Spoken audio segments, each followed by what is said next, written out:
Vince here with Team Mexican. What we're going to do is take a brief intermission from our presentation and we're going to do a little bit of cooking for you. Today I have a dish called chiles en nogada. It is a traditional Mexican dish typically made in September for the Mexican independence. Now, it's named this and used for this because the colors of the dish remind you of the Mexican flag: green, white, and red. So let's go ahead and dive in. I've got all the ingredients queued up here, and we'll go through a brief cooking process. I've sped up a lot of the mundane stuff, and we'll see how it tastes. All right, so here's our ingredients for our chiles en nogada. We have our large poblano peppers. We have our beef and our pork, onion, potato, carrots, slivered almonds, sweet peas, and raisins. The candied pineapple here is going to be our substitute for the biznaga. We have our cultured cream here, which is yogurt cultured heavy cream. We have walnuts, we have brown sugar, we have cinnamon, the tomatoes for our nice tomato puree for our stuffing. We have spinach and we have sriracha. Now the spinach and the sriracha are substitutions as well. The original recipe called for parsley and pomegranate seeds, but I was unable to find those in the grocery store at the time. So these are gonna have to be our substitutes. And here we are. So let's get started. All right, so here we have our beef and our pork. Just a little bit of water in our pan. We're gonna let this simmer while we start chopping up some of the rest of the ingredients. As you can see, our meat is cooking up nicely. Just needs to cook a little bit more before we turn it. So we'll check back on that in a minute. All right, so we have the rest of our stuffing here. And so what we're going to need to do is we're going to need to take our pineapple, zucchini, carrots, onion, potatoes, and almonds, and these are all going to be need to be diced up into nice little equal small pieces. Our peas and our raisins are also going to be in the stuffing, but we don't need to chop them. So let's go ahead and get started.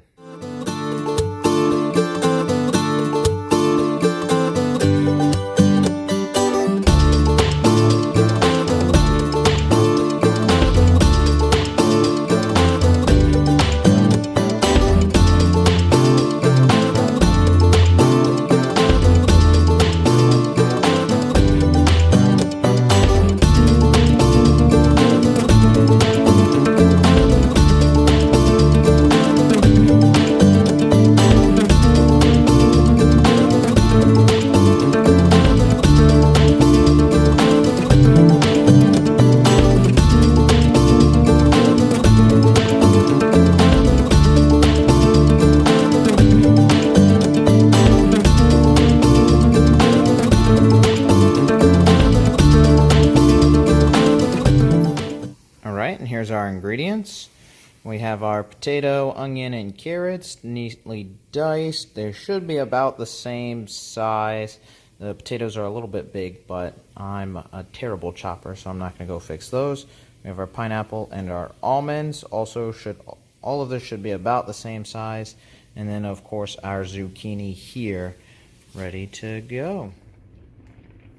All right, our meat's looking nice and good. What we're going to need to do is just kind of give all this a flip over here, so we don't scorch any of the bottom. Let it cook through all the rest of the way. Just like that. Snag our little runaway. And all right. We'll let that cook for just a little bit longer.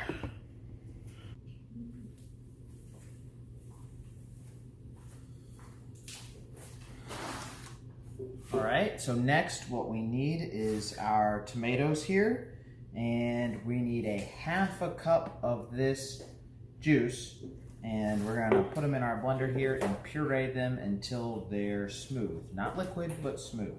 All right, let's go. I bought those tomatoes.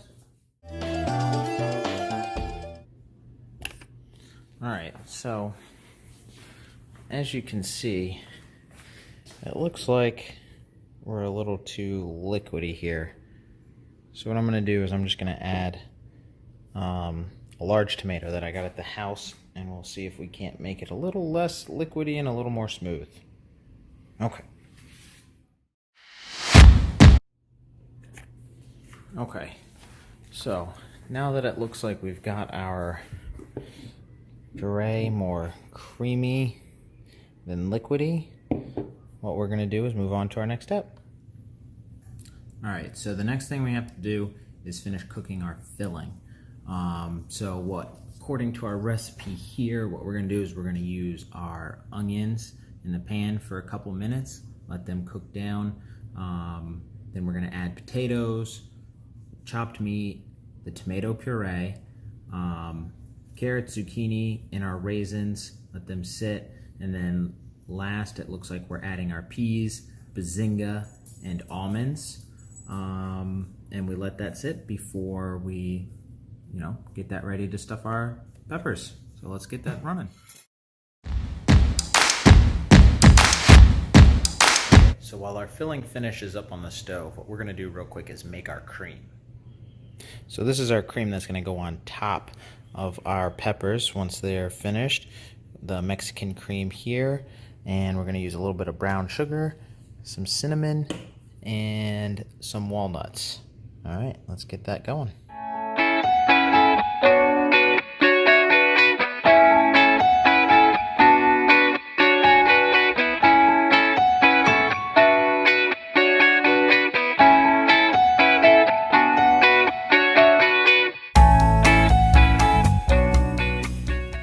Okay, now what we need to do with our poblano peppers here is we need to get them outside on the grill over the open flame there and just char the outside of them. So I'll see you when I get back. Okay guys, so the camera died while I was roasting those poblano peppers. So what I'm gonna do is I'm gonna show you an image real quick of what they should look like when they're finished. That should display right about now.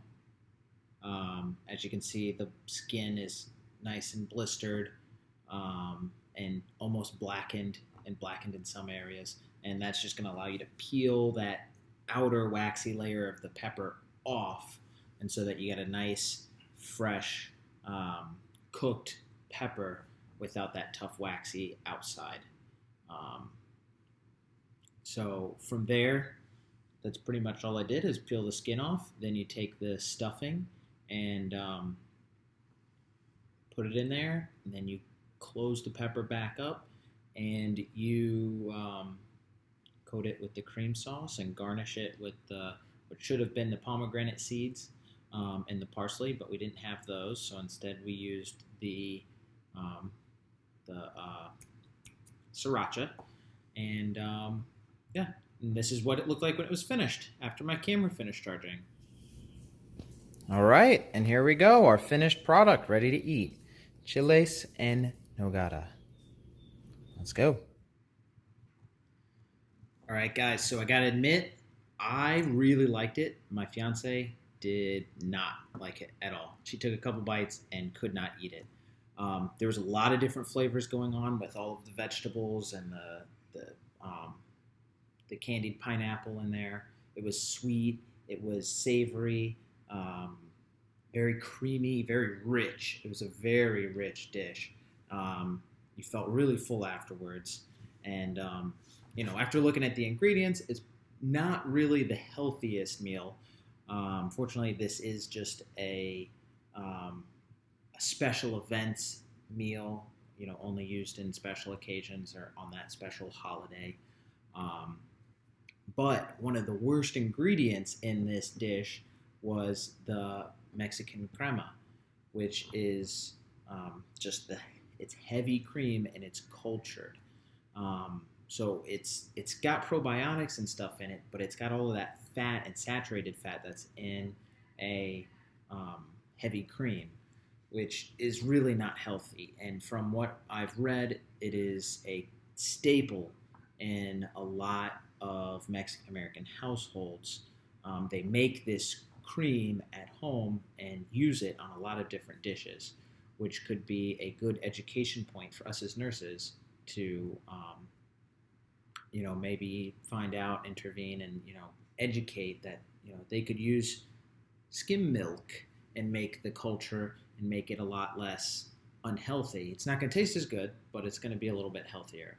So, um, you know, that's kind of what I got out of this.